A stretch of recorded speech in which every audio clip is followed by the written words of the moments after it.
તો બધાને જાજા કરીને જય સ્વામિનારાયણ, જય શ્રી કૃષ્ણ, જય માતાજી। તો તમારા બધાનું ફરીથી સ્વાગત છે મારા આજના નવા એક બ્લોગમાં। અને આપણે એમ કહેતા કે વરસાદ નથી, તો મેઘરાજાએ મેર કરી છે અને મન મૂકીને મેઘરાજા વરસાશે। સતત 4 થી 5 દિવસ એક ધારો વરસાદ શરૂ રહ્યો છે। તો ઘણી બધી જગ્યાએ પાણી પણ બહુ ભરાણા છે અને માણસને ઘણી બધી નુકસાની પણ થઈ છે। ઘણી બધી જગ્યાએ પાણી ભરાણા છે। ગયા શનિવારનો વરસાદ શરૂ થયો હતો, તો આપણે ગુરુવાર સુધી એક ધારો વરસાદ સતત શરૂ થયો છે। 2 દિવસ વરસાદ વરસી અને એક દિવસ આપણે આખો દિવસની બરાબર વચ્ચે ગઈ હતી અને રાત્રે એટલો વરસાદ શરૂ થયો કે એની વાત જ ન કરો। એટલું પાણી પડ્યું, એટલો વરસાદ તો ક્યારેય નહીં પડ્યો હોય। ધરતી માતાએ એકદમ લીલી સમ સુંદરી ઓઢી લીધી છે અને એકદમ હરિયાળી આખા ખેતરમાં આપણે બધે થઈ ગયું છે। તો જ્યારે વરસાદ નહોતો ત્યારે આપણે વરસાદની માગણી કરતા હતા કે વરસાદ આવે અને વરસાદ થયો તો એક હારે બધો વરસાદ થઈ ગયો છે। તો હવે પાછી જ્યારે વરસાદની જરૂર પડશે ત્યારે ઘડીક વારમાં વરસાદ આવશે નહીં। તો આપણે જ્યારે વરસાદ શરૂ થયો ત્યારે આપણે બપોર સુધી વાડી હતા, તો બપોર સુધી આપણે વાડીનું કામ બધું કર્યું અને બપોર પછી એટલો વરસાદ શરૂ થયો કે આપણે વિડીયો બનાવતો તો વિડીયો બનાવવાનો પણ કાંઈ ટાઈમ રહ્યો નહીં અને ખેતરો પણ આખા સલકાઈને પાણી ખેતરોમાંથી પણ નીકળી ગયા હતા। તો એટલો વરસાદ હતો તો આપણે ખોટી નહોતા છે અને કાંઈ પછી વિડીયો નહોતો બનાવ્યો, ઘરે વહી ગયા હતા। અને તમને હું બતાવું તો જો ત્યારે વરસાદ એટલો હતો ને, તો આજે મારી મોજડી જે હતી ને, મોજડી પણ લેવાનો ટાઈમ નહોતો રહ્યો। મોજડી પણ અહીંયા આપણે મૂકતા ગયા હતા।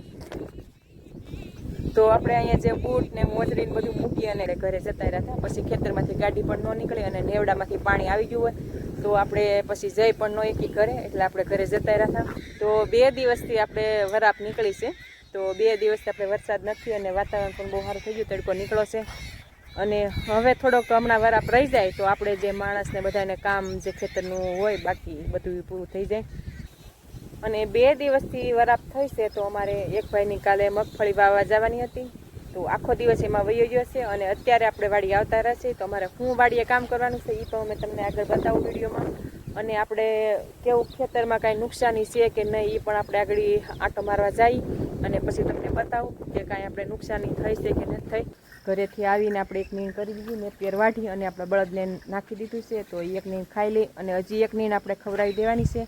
તરખો હાંકવાનો છે માંડવીમાં, તો આપણે તરખો હાંકવાનું પણ કામ આપણે પછી શરૂ કરવાનું છે। તો પહેલાં બળદને આપણે પાઈ અને નીણ ખવડાવી દઈ અને પછી આપણે કામ શરૂ કરવાનું છે। મોટા બાપાની જે મગફળી આપણે વાવી હતી તો એમાં પણ સરસ મજાનો ગ્રોથ થઈ ગયો છે અને એમાં પણ જો ફૂલ આવવા માંડ્યા છે મગફળીમાં। તો આ બધી મગફળીમાં હવે ફૂલ પણ બેહવા માંડ્યા છે અને સરસ મજાનો ગ્રોથ થઈ ગયો છે। કપાસ પણ બધો એકદમ સરસ મજાનો થઈ ગયો છે। કાલ આખો દિવસ પણ વરાપનો હારો ગયો છે અને આજે પણ અત્યારમાં હારો છે। તો આપણે જમીન પણ બધી હુકાય અને હારી થઈ ગઈ છે। તો હવે આમાં આપણે કળિયું હાંકવું હોય તો આપણે આ કપાસમાં બધું આમાં આપણે હાંકી શકીએ। હવે હું તમને આગળ બતાવું।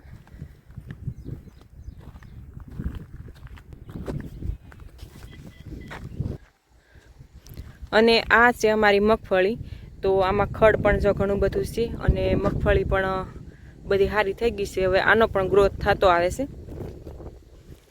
તો આમાં જો આપણે ઘણું બધું ખડ છે એટલે આજે આપણે આમાં તરખો શરૂ કરવાનો છે। તો આપણે એક વખત તરખો અડધી માંડવીમાં હાલ્યો હતો અને અડધી માંડવીમાં બાકી રહી ગયો હતો, ત્યાં વરસાદ આવી ગયો હતો। આપણે જે ખેતરમાં બધે ફરતી હેઠે આંટો માર્યો છે, આપણે કાંઈ એટલી બધી નુકસાની કાંઈ બહુ છે નહીં। 1-2 જગ્યાએ થોડાક પળા તૂટેલા છે અને થોડુંક ધોવાણ થયેલું છે, બહુ કાંઈ એટલી બધી આપણે નુકસાની છે નહીં। અને આ માંડવીમાં જે આપણે પહેલાં અડધી માંડવીમાં તરખો હાલી ગયો હતો તો એ માંડવીમાં ખડ ઓછું છે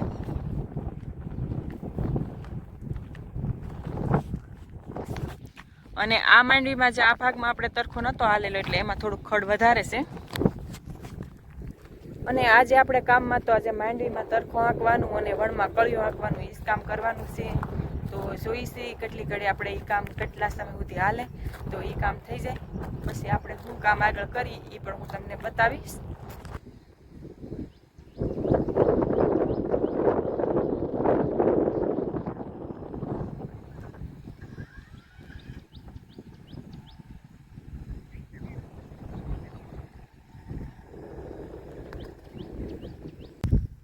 અને અત્યારે જો આપણે બળદનું બધું જ વાહિંદું થઈ ગયું છે અને બળદને આપણે અત્યારમાં જોડ્યા છે। તરખો આંકવાનો છે માંડવીમાં. તો બળદ અત્યારે જોડવાનું કામ હાલે છે.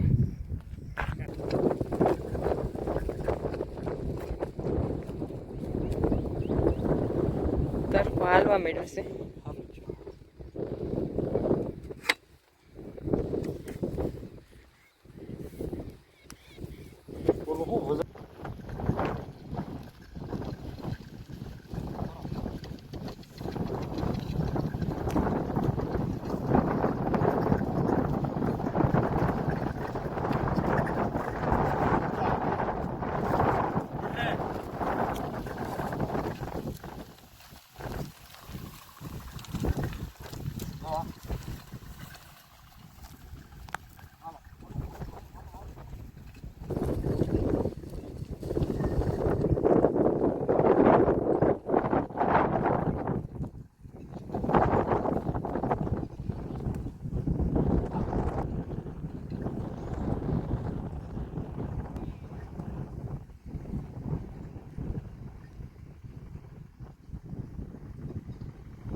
અત્યારે આપણે મગફળીમાં જો આપણે બેલીની 2 ઉથલ વળી ગયા અને ત્રીજી ઉથલ જાય છે. તો આજે આ 2 દિવસથી વરાપ આપણે જે હારી છે ને, તો આજે આપણે માંડવીમાં જે આ બેલી હાલે ને એ પણ બહુ સારી હાલે છે. તો એકદમ ફૂકાય પણ સારું ગયું છે અને આપણે સરસ મજાનું બધું ખડ પણ પડતું જાય છે અને મસ્ત સરસ મજાનું જો આપણે માંડવીમાં તરફો સારો હાલે છે. અને અત્યારે પવન પણ ઘણો બધો છે. આવી વરાપ આપણે 2-3 દિવસ રહી જાય તો માણસને બધાને વાવણીનું કામ પણ ઘણા બધાને બાકી છે. તો માણસોને બધાને વવાય પણ જાય અને બધાને બધું કામ થઈ જાય. અને અમારે તો જે બધી કોરવાણ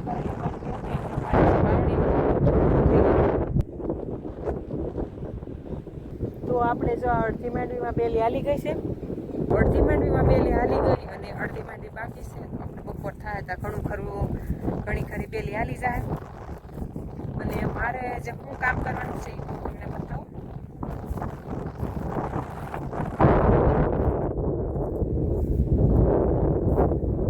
તો મારે અત્યારે એ કામ કરવાનું છે કે જો કપાસમાં બીજી વખતમાં જે નીંદણ કામ હાલતું હતું ને, તો એમાં આપણે જે વરસાદ થયો એ પહેલાં મારે 4 થી 5 સાહ રહી ગયા હતા. તો 4 થી 5 સાહ કપાસ નેદવાના રહી ગયા હતા ને, વરસાદ થઈ ગયો હતો બપોર પછી. તો આપણે ઘરે જતા રહ્યા હતા. તો હવે એ સાહમાં થોડું ખડ અત્યારે વધારે મોટું થઈ ગયું છે, તો આપણે લઈ લઈએ. અને આ સાહમાં જે આપણે ખડ છે એ બધું લેવાઈ જાય. તો અહીંથી 4 થી 5 સાહ રહેશે. આમ પણ 2 સાહ આપણે લેવાઈ ગયેલા છે, 2 અધૂરા છે. તો 3 થી 4 સાહ લેવાશે. તો આપણે કપાસ નેદવાનું, અત્યારે મારું કામ કપાસ નેદવાનું છે અને માંડવીમાં બેલી હાલે છે. તો એ કામ પણ આપણે થતું જાય છે. અને આપણે સવારમાં ટિફિન લઈને જ વહી આવ્યા હતા, એટલે આપણે ઘરે નથી જવાનું. જમવાનું પણ આપણે આરે છે, એટલે આપણે ટાઈમ થાય પછી જમવા પણ જતા રહેવું.